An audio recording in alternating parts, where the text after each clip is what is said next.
Long ago, and not so long ago, in a small town in Germany, there lived a sister and brother.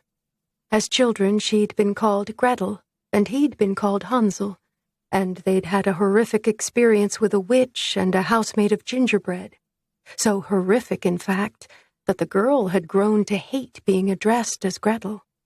The nickname, however, was easier to shed than the memories of the witch's atrocities.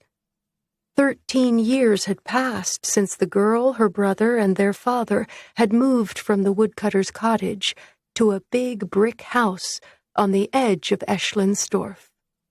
From that day, she'd insisted on being called Margarita or Marga.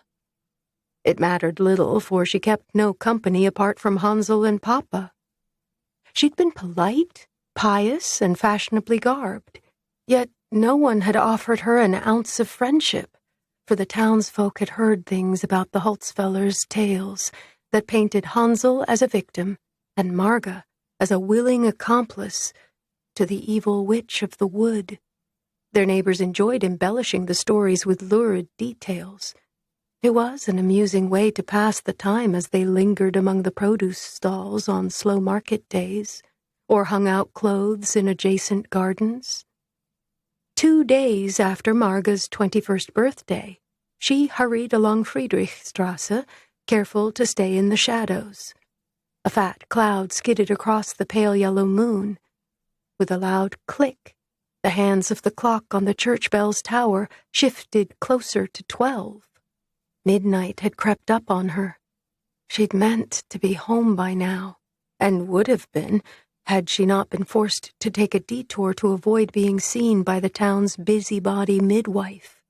If Frau Muller, or any of the other town gossips, caught sight of her visiting the graveyard at this hour, well, the stories of deviltry they'd spin would make their current gossip seem like nursery tales. But before Papa had died, she'd promised him she'd visit his grave every day, and she wasn't one to break a promise. A gust of wind too cold for autumn pressed against her back, urging her along the tree-lined, cobbled street. "Alms," muttered a mound of dark fabric next to the churchyard gate. "Frau Bernhardt," Marga said, recognizing the crouched shape of the old woman who sometimes begged there. "You startled me." A withered hand poked out from the mound, and a gaunt face peered up.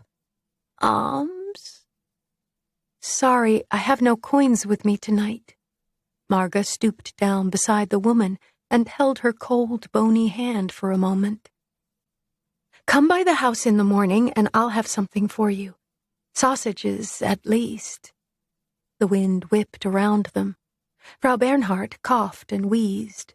Marga removed her heavy woolen cape and wrapped it around the woman's quaking shoulders. "You've forgotten your cloak again, I see. Borrow mine until tomorrow." "Bless you, Liebling." Recognition sparked in the old woman's filmy eyes. She smiled toothlessly. "Ah, you're that little witch. Well, if all witches are as kind as you, I don't see what the fuss is about." Marga didn't bother to insist that she was just an ordinary young woman. It wasn't right to argue with one's elders, and besides, Frau Bernhardt would probably forget the chance meeting before morning. She helped the Frau to her feet. "You should go home. It's late." Yeah. Might as well.